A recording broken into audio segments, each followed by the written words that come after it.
Welcome back to the Dean Obeidallah Show. It is time for another episode of Bullbusters, where we bring the facts and the fire. Joining us are two of our great champions here. Nida Khan, journalist. She's written for everything from CNN to HuffPost to Essence. Also a producer of the Joy Reid Show, and I've been on Joy Show because of her. Nida, nice to see you again. Good to see you too, Dean. And yes, you were excellent on Friday. So glad to have Thank you you. over It's there. nice. And I thanks for love having me being here. She's And wonderful. I'm And crushed. Brian Karem, who's this? He's just here to audition for the Joy Reid Show. nice Apparently, shade. longtime White House correspondent. I know he knows Joy. His podcast just asked the question. His Substack is very popular and growing every day. Sign up for Brian Karem's Substack. Brian, nice to see you, my friend. Nice glasses. He's wearing I'm wearing my American freedom flag glasses. sunglasses. So Brian, let's start with you because you're a longtime White House correspondent. And we always do this. I give you the claim, and then each of you fact check it. And the claim is something you just quoted to me right before we started, that Donald Trump said that the White House renovation would not impact the functioning of any building, would not affect the structure of the buildings. And I'm slightly paraphrasing. You give us the exact quote, but give us the exact quote because you were there. And what are the facts? Because I think we're all seeing this. The exact words were existing structure. It would not affect the East Wing's existing structure at all. Boom, it's down. And guess what, folks? Here's the other BS lie. I just want to call this one just full out bullshit because he is going to build, he has said it through Caroline Leavitt, the PEP secretary. I can't call her press secretary, but the PEP secretary got out there with her pom-poms and told us that it was going to be 90,000 square feet.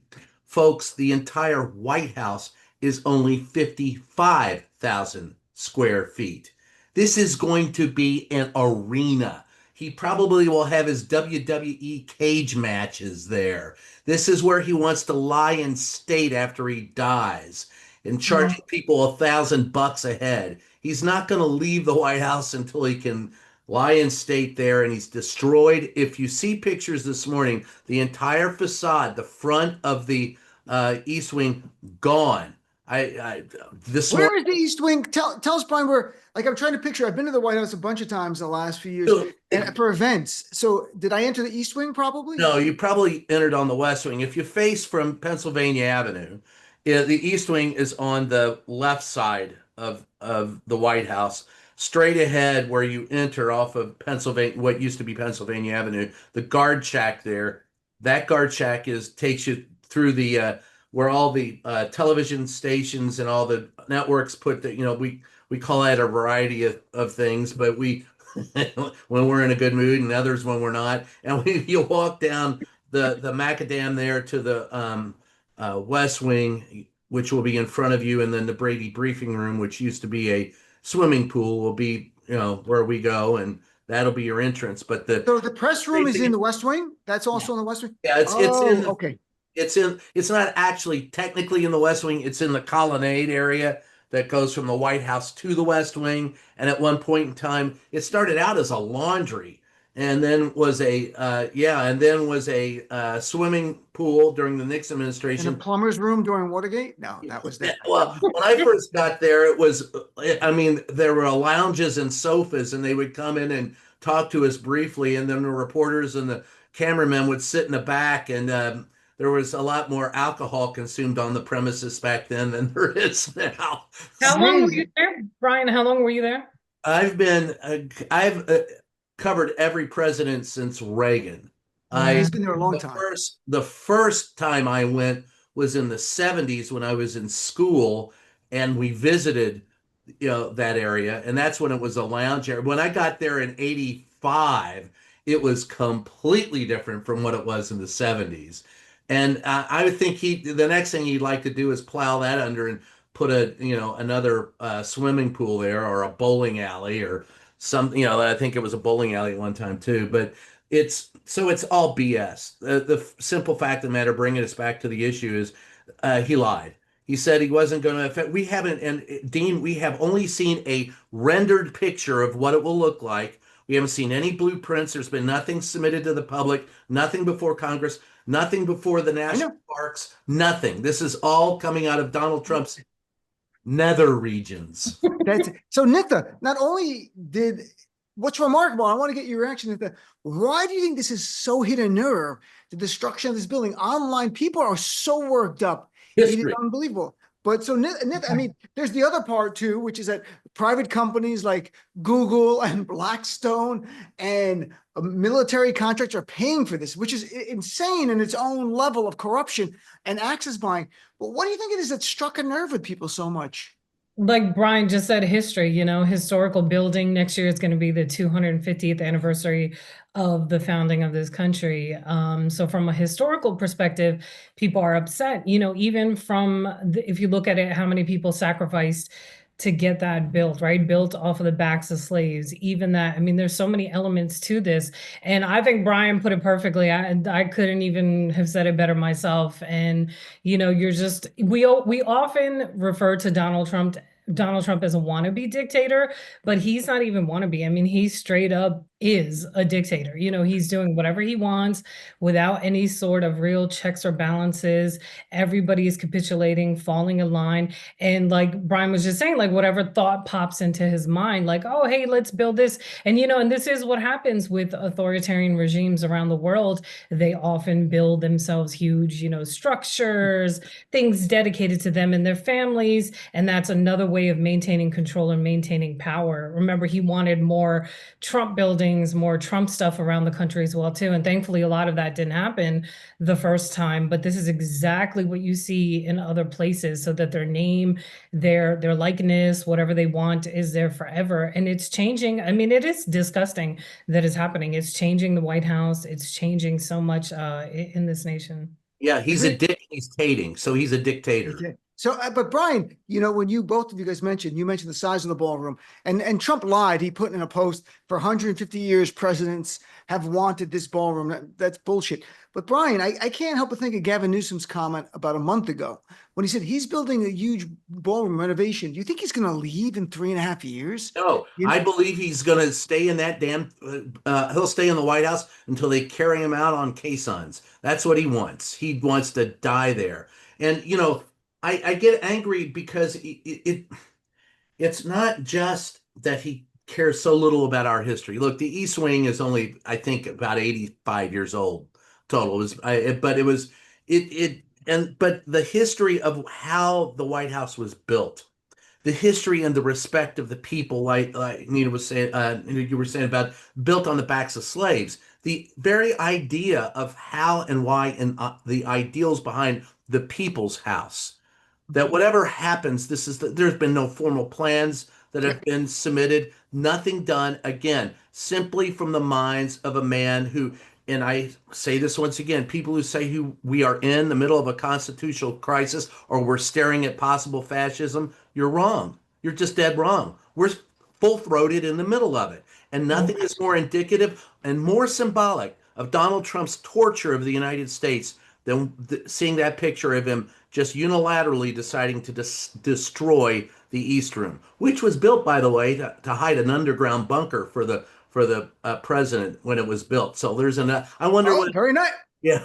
Brian, little tips there. We're continuing Bullbusters here. Nida Khan and Brian Karem. He really is treating like it's Trump Taj Mahal, which went bankrupt. Well, have you seen what was my God, the Rose Garden is Mar-a-Lago North. They even have the same stupid umbrellas as in a he's put slot machines. There's gonna be slot machines and roulette wheels in the ballroom. He's gonna turn into a Trump casino that's failed, but now he's got these guys who want to access him that'll pay for it. So Nitha, let's go to claim number 2 here.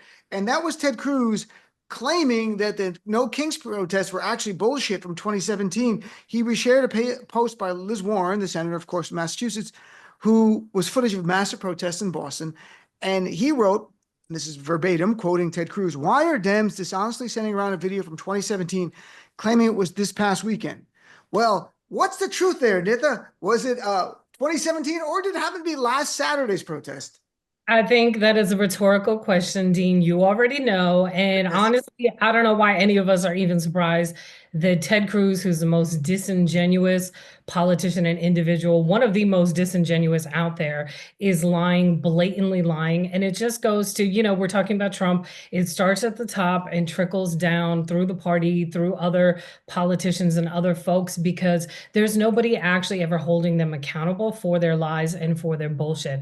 So, the No Kings protest organizers said that there was at least 7 million people that came out. And just in Boston alone, it was something like 125,000, which made it one of the largest on that day to come out and protest. So, and I know we were talking about this before, but you can off air, we were talking about it. You can look at, even local reporting. They have the same images showing the massive crowds. You can look at, there's all kinds of ways to fact check this. So Ted Cruz thinking that, people are going to believe his nonsense is really pathetic and disgusting. But, this is the same person who said some of the most vile, disgusting things about Muslims, who even like criticized, what's his name, Mamdani, called him a jihadi wannabe mayor of New York. And there's never, ever any sort of accountability. Oh. Nobody is ever, made to answer for any of this kind of stuff. And this is why they feel that they can just continue doing it, because what are the consequences? Yeah, and Brian, look, on the right, they were trying to delegitimize the protest because the reality is Donald Trump can't get 7 million people on the street. I mean, it's not going to happen. His approval ratings, not only are they low, the strongly approved is so $7 million, low. much less. Right. He could pay people to go into the streets. But how important do you think the No Kings protest could be when we look back in terms of people? More people came out for this one than the last one in June. And I think in the spring, I don't think in the winter we'll have protests. In the spring could be even bigger.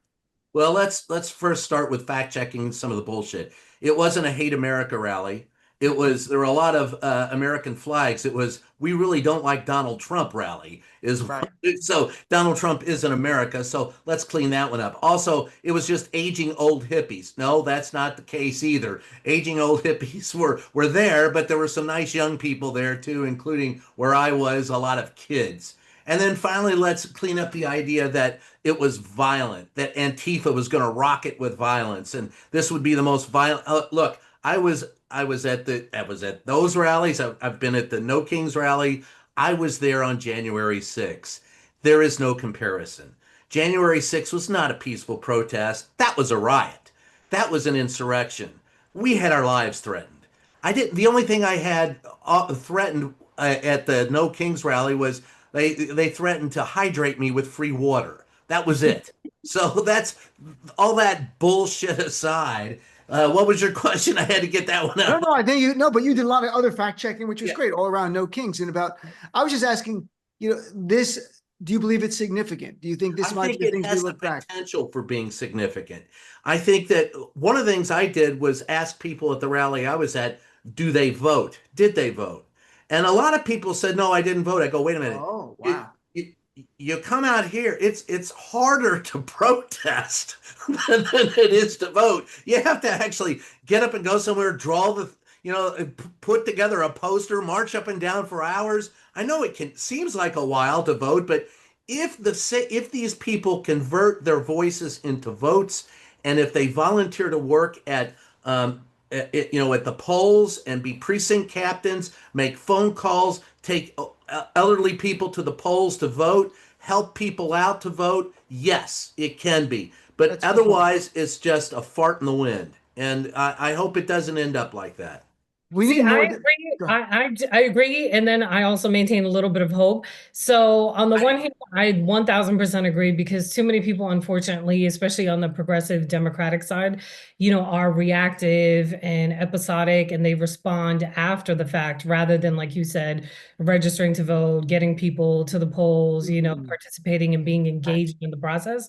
So that's fundamentally, yes, a huge problem. But then on the flip side, it does give people a sense of hope, a sense that they're doing something so that they could mobilize for the midterms, if the midterms even happen next year. And I think I said this on your show last time, Dean. I don't even know if that's going to happen, because I think he's really going to declare some sort of national emergency, martial law, and who knows what the hell is going to happen. But if they're hopefully do go on, if democracy continues, it is a good way to galvanize people for action in the future. So yes, is it, it's sort of like, yeah, it's too little, too late. He's already in power. All these folks are in power, but it's also at the same time giving hope and giving people something to do as they are very disgusted and frustrated by what's happening. Yeah, there's all different ways to get people to engage, and going to the street, that's a level of investment that you hope continues and makes them at least vote. And on record, we will have a midterm. The question is how much do they rig it? That's not, well, even Putin has elections. I Bought mean, Dominion voting I, machine. there are a lot of concerns, Brian. That's a real one. And it's going to take the lawyers to be on top of stuff, and AGs and Secretary of States in the swing states to be legitimate and up board. So let's go to the next fact here. I find this really amazing. This one goes to Brian here. Trump said this week, quote, "So to the best of my knowledge, we've never had a president that solved one war, not one war." So, Brian, are we still fighting the War of 1812? I mean, what's going on here? Are the British coming again? Let's see. What's going on? Who are we fighting? To the best of my knowledge, we've never had a president that solved one war. First of all, solved like it's a tic-tac-toe game or a some kind of puzzle. This is war, so you don't solve them. You reach an amicable ends, or either a surrender or peace or an armistice. And to the best of his knowledge, well, that speaks volumes right there. Because he has so limited knowledge, it may in fact be an honest expression of his feelings that he thinks to the best of his knowledge. It's simply the fact that the dumb son of a bitch doesn't know anything. And the fact of the matter is, obviously, there have been numerous presidents who have been involved in solving the problems of war. And I mean, let's see. Jimmy Carter, what did he get? Oh, yeah, he brought Anwar Sadat and Israeli Prime Minister Menachem Begin to the White House to sign the Camp David Accord. And it wasn't even a war we were involved in. Let's see. Oh, was it Teddy Roosevelt that got a Nobel Peace Prize for negotiating peace in the what was it, Russian-Japan War in 1904? Oh five. So, I mean, there's two presidents right there that solved wars that we weren't even involved in. That's Never mind the Potsdam, never mind World War II. All right. World Look, War I, the Civil War, the War of we've been right, and unless we're fighting 25 wars, I'm not aware of. But Nitha, Brian makes up a good point too. How do you get credit for solving a war, whatever that means, when you armed one of the combatants in the war, gave them everything they needed for years? And then you could have solved the war from day one. Go, we're not giving you the weapons, sorry, or we're giving you them for like a month, and that's the end of it. So, Nitha, I mean, what is your take on Trump? I know it's nonstop lies to make himself seem bigger than life, but do you get any credit for ending a war that you actually were a big reason we had the war went on? Of course not. Sorry, I'm cutting you off because it's such bullshit. This is like, of course he won the Nobel Peace Prize, right? Like that's the end all be all that he's wanted since the first term, and I'm glad that they did not give it to him. And it's also attempting to placate to his base that somehow believe that he was anti-war, and we've talked about this on your show before about he's the furthest thing from being anti-war. This sort of reminds me of Bush's mission accomplished. Even if you look at the Middle East right now, right? Like Israel is still conducting strikes. You still not enough aid is getting through in Gaza. People are still starving and dying. Settlers are still going on. Bank, all of that is still happening. And this, let's be very clear, this is very obviously a land grab, a real estate deal. Even with the Arab nations that are involved, they're all going to profit and make money off of it. And fundamentally, at the end of the day, that's what this is about. And that's why Donald Trump is the perfect, in a horrible way, the perfect person for that, because he is the quote unquote real estate, guru, self-proclaimed, but real estate guy. And that's all it is. Fundamentally, at the end of the day, that's all it is, a land grab. And meanwhile, the Palestinians don't even have a say in what's going to happen to them. It's very sad. And all the other conflicts. If any of them are left. Say it again. If any of them are left. Exactly, that have been decimated. So, just a bunch of BS. I'm sorry. I can't even, I don't even know how to answer this question without, because it's such utter. The succinct way to look at it, he's the arsonist who set the fire and wants to take credit for putting it out.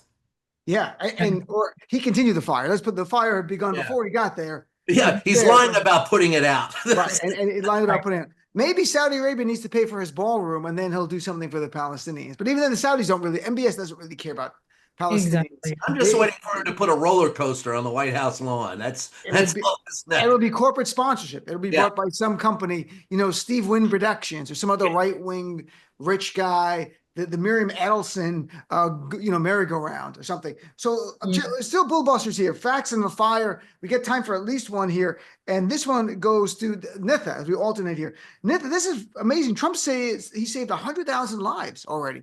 And today up to 125,000 because every drug smuggling ship that he claims are drug smuggling and that he kills 2 or 3 people on it, he says saves 25,000 people every time. And that's the claim. So they had blown up at the time 4, so they saved 25,000 people, Americans' lives. Now today another one, so we're moving up higher and higher. That's the claims. What's the facts, my friend? This is the perfect segue into what we were talking about, him not being anti-war or non-interventionist, because they absolutely 1000% want to go into Venezuela. They want the oil, they want the resources, they want regime change, they want Maduro gone. And the fact check of that from PolitiFact, let me just read it very quickly about the figure. So from May 2024 to April 2025, 73,000 people died in the US from drug overdoses. So in essence, his statement, like, if it were accurate, he's trying to claim that 5 boat strikes would have saved nearly double the number of lives that were lost to overdoses in a year. So once again, a bunch of BS. A short time ago, I think it was last week, if I'm not mistaken, they authorized the CIA to conduct covert operations inside Venezuela. Yeah. And, he's openly saying that, yes, we're going to go in the land, and that's all it is. It always comes down to the resources, who has control over those resources, and hence has the power. And we're in a very scary and dangerous moment here, people. Now you have the Pentagon that took away almost every legit reporter's press credentials. So there's less oversight of what's happening, less access. They've changed rules of engagement in the first administration, and I'm sure they're going to be doing even more now. So a very dangerous time in the sense that we are involved so much in the world and so secluded in terms of what we have with information and knowledge as to what is being done in our names. It's remarkable. By the way, Brian, I wanted to, so we have a few minutes left though, and while this wasn't on the list, Nitha brought it up, so I think it's fair game. The Pentagon and the press passes here, because the media, actually, most of them, from my understanding, turn in their press pass, or is that a distinction with no meaning? Except for OAN. Or did they actually get him take them away because they wouldn't agree to the bullshit rule that essentially, can you just tell us quickly, isn't essentially the Pentagon says you be a stenographer and just report our press releases? If you do any independent reporting, you're gone? Let me cover one thing that you all were just talking about. This is just breaking. Trump administration live updates. They struck alleged drug boats, expanding the U.S. campaign to the Pacific Ocean. So it's not only do they want Venezuela, now they're going after Colombia. And by the way, you don't end the war on drugs. Ronald Reagan found that out the hard way. There is a demand for drugs in the United States. You don't end it by crushing the supply. You only increase the price of it, therefore increasing the danger to Americans' lives because of dangerous mob influence by them, because there's so much money to be made. That taken care of. Interesting. Yeah, the thing about the Pentagon that's so all fire upsetting about that is who they gave. They rejected everyone. They took away their press passes. Then they gave press passes to the far right wing, OAN, Breitbart, I think Double Spiral, whatever the hell those people are. I mean, people I've never even heard of. The Flugity Moogity Club. That's, it's the people that show up at the White House and go, "I'm a reporter," and they go, "Who do you work for?" "Me." And they go, "Oh, do you like us?" "Yes, you're a reporter." And so what you're going to get is, instead of people questioning authority, you're going to get people bowing to authority. They're going to become stenographers or propagandists, and those who have sources and can cover the Pentagon well, and there are many of them, far better than the White House press corps. The Pentagon press corps much more significant in their experience and their level of experience than what passes for a press corps in the White House these days, which, honest to God, there's maybe 5 or 6 people I respect there, well, besides myself. Right. So there's the problem, and it's going to continue to be a problem. We And, respect you too, Brian, and we loved your fighting in the first term of Still Donald at it. Trump. I'm fighting him in court right now over Mhm. Mar-a-Lago, getting it's $50,000 he wants me to put up just to try and have a chance to find out what was declassified at Mar-a-Lago. it's all right. Before we run out of time, I want to give you both a chance to share where people can follow your great work. Nitha, let's start with you. So unfortunately, I'm still on Twitter X. It's at Nida Khan NY, Nida KHAN NY. Also on Blue Sky, but I haven't really posted there. Same handle. That's a waste to tell I people. All know. right. And Brian, what about you, my friend? You got a bunch of Well, I'm on all podcasts and those stuff, social right? media damn things, Twitter, Threads, Blue Sky, and Substack, Reporter's Notebook on Substack. And then, of course, weekly, the column is in Salon once a week on Friday. I'm talking about one of the things we talked about today, the press, and tomorrow's column. And then, of course, just ask the question wherever fine podcasts are sold. And then the book, Free the Press, in its third printing. So, So much going on. Well, both of you were great with a lot of facts, a lot of fire. We broke down the bullshit from the right. I really appreciate it. Nice chatting with you. Have a great day, my friends. Thank you, Dean. Take care.